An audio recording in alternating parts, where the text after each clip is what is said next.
بنیامن Nitin Yahoo کون ہے؟ اسرائیل کا سب سے طاقتور اور بدترین یہودی رہنما۔ معزز ناظرین، آج ہم ایک ایسی شخصیت پر گفتگو کریں گے جو مشرق وسطی کی سیاست، فلسطینی مظلوموں کی تاریخ اور عالمی تنازعات میں مرکزی کردار بن چکی ہے۔ جی ہاں، ہم بات کر رہے ہیں بنیامن نیتن یاہو کی، وہ نام جو لاکھوں فلسطینیوں کی بربادی سے جڑا ہوا ہے اور جسے مغرب میں ایک سیکیورٹی چیمپئن سمجھا جاتا ہے، لیکن حقیقت اس سے کہیں زیادہ بھیانک اور پیچیدہ ہے۔ بنیامن نیتن یاہو 21 اکتوبر 1949 کو اسرائیل کے شہر تل ابیب میں پیدا ہوا۔ اس کے والد بنزیمان نیتن یاہو ایک کٹر صہیونی نظریات رکھنے والے تاریخ دان تھے، جس نے یہودی برتری پر مبنی نظریات کو پروان چڑھایا۔ نیتن یاہو کی پرورش ایک ایسے ماحول میں ہوئی جہاں فلسطینی دشمن اور گریٹر اسرائیل جیسے تصورات بچپن سے ذہن میں بٹھائے جاتے ہیں۔ نیتن یاہو نے اپنی ابتدائی تعلیم امریکہ میں حاصل کی۔ وہ MIT جیسا عالمی شہرت یافتہ ادارے میں پڑھا اور بعد میں ہارورڈ میں پبلک پالیسی کی تعلیم حاصل کی۔ اس کے ساتھ ساتھ وہ اسرائیلی آرمی کی سیارات میتکال نامی خصوصی فورس کا حصہ بھی رہا، جہاں اس نے فلسطینیوں کے خلاف کئی خفیہ آپریشن میں حصہ لیا۔ اس کا فوجی پس منظر بعد میں اس کی سیاست میں بہت اہم کردار ادا کرتا ہے۔ 1980 کی دہائی میں نیتن یاہو نے اسرائیل حکومت کی نمائندگی کرتے ہوئے اقوام متحدہ میں بطور سفیر کام کیا۔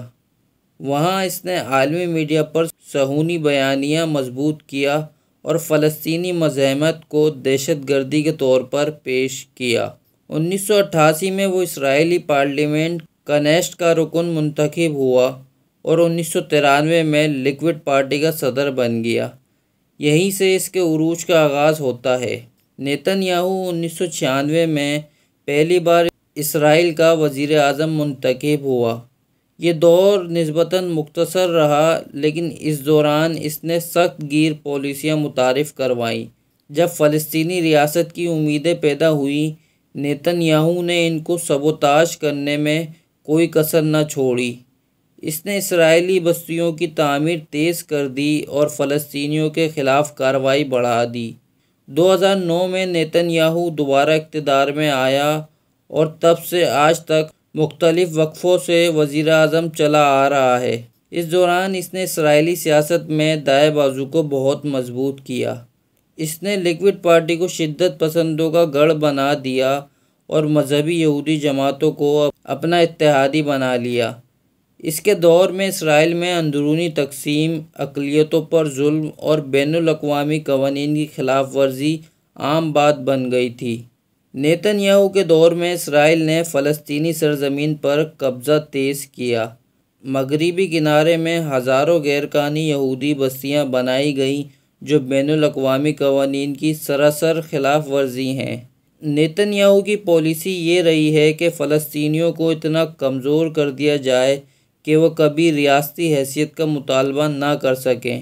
نیتن یاہو نے غزہ پر کئی مہلک حملے کیے۔ 2008 میں کاسٹ آپریشن اور 2012 میں پیر آف ڈیفنس اور 2014 میں پروٹیکٹیو انچ، 2021 اور 2023 میں کئی ہفتوں پر مبنی بمباری۔ ان حملوں میں ہزاروں فلسطینی شہید ہوئے، جن میں عورتیں، بچے اور بزرگ شامل تھے۔ نیتن یاہو پر عالمی ادارے الزام لگاتے ہیں کہ وہ جنگی مجرم ہے۔ اس کے دور حکومت میں شہری آبادی پر بمباری، اسپتالوں، اسکولوں، عبادت گاہوں کو نشانہ بنایا گیا، اجتماعی سزائیں دی گئیں، انسانی ہمدردی کی امداد کو روکا گیا۔ ہیومن رائٹس واچ اور ایمنسٹی انٹرنیشنل جیسے اداروں نے واضح طور پر نیتن یاہو کو جنگی جرائم کا مجرم قرار دیا۔ 2023 میں نیتن یاہو نے اسرائیلی عدلیہ کی طاقت کو کمزور کرنے کے لیے قانون سازی کی۔ اس کے خلاف لاکھوں اسرائیلی سڑکوں پر نکل آئے۔ لوگوں نے اسے جمہوریت کا قاتل اور ڈکٹیٹر کہنا شروع کر دیا، مگر نیتن یاہو نے پیچھے ہٹنے کے بجائے مزید شدت اختیار کی۔ نیتن یاہو پر کئی مالی بدعنوانی کے مقدمات قائم ہیں۔ مہنگے تحفے قبول کرنا، میڈیا کو کنٹرول کرنے کے لیے غیر قانونی سودے، عدلیہ پر اثر انداز ہونا، یہ تمام مقدمات عدالت میں زیر سماعت ہیں، مگر نیتن یاہو نے بار بار قانون میں تبدیلی کے ذریعے خود کو بچایا۔ نیتن یاہو اور امریکہ کے تعلقات انتہائی مضبوط ہیں۔ اس نے تمام امریکی صدر Bill Clinton, George Bush, Barack Obama, Donald Trump اور جو بائیڈن کے ساتھ براہ راست روابط رکھے۔ خاص طور پر ٹرمپ دور میں اس نے کئی اہم کامیابیاں حاصل کی، جیسے یروشلم کو دارالحکومت تسلیم کرانا۔ امریکہ ہر سال اسرائیل کو تقریباً $4 بلین کی فوجی امداد دیتا ہے۔ نیتن یاہو کے تحت اسرائیل نے آئرن ڈوم میزائل سسٹم، جدید طیارے اور اسلحہ امریکہ سے حاصل کیا۔ اقوام متحدہ میں جب بھی اسرائیل کے خلاف قرارداد آتی ہے، امریکہ اسے ویٹو کر دیتا ہے۔ نیتن یاہو نے اسرائیل اور مغربی میڈیا پر اثر انداز ہو کر فلسطینیوں کو دہشت گرد اور اسرائیلیوں کو مظلوم کے طور پر پیش کیا۔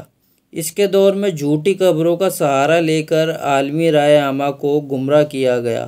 امریکہ میں موجود طاقتور یہودی لابی اس کی بھرپور مدد کرتی ہے۔ اگرچہ یورپی ممالک اور اقوام متحدہ نیتن یاہو کی مذمت کرتے ہیں، مگر کوئی عملی قدم نہیں اٹھاتے۔ مسلمان ممالک بھی صرف زبانی بیانات تک محدود رہتے ہیں۔ ایران، ترکی اور چند دیگر ممالک ہی کھل کر نیتن یاہو کی مخالفت کرتے ہیں۔ نیتن یاہو کو اسرائیل میں قوم پرست ہیرو سمجھا جاتا ہے، لیکن عالمی سطح پر وہ ایک جنگی مجرم، کرپٹ سیاستدان اور انسانی حقوق کا قاتل ہے۔ اس کی پالیسیاں لاکھوں انسانوں کی زندگیوں کو متاثر کرتی ہیں۔ ہمیں نیتن یاہو جیسے افراد کے خلاف صرف بولنا نہیں بلکہ عملی اقدامات بھی کرنا ہوں گے۔ اسرائیلی مصنوعات کا بائیکاٹ، سوشل میڈیا پر سچائی پھیلانا، فلسطینیوں کی آواز بننا، اپنے حکمرانوں پر دباؤ ڈالنا۔ یہ تھی بنجامن نیتن یاہو کی مکمل ہسٹری۔ معزز ناظرین، اگر آپ کو ہماری ویڈیو پسند آتی ہے تو ہماری ویڈیو کو لائک، شیئر اور ہمارے چینل کو سبسکرائب ضرور کر لیجیے گا۔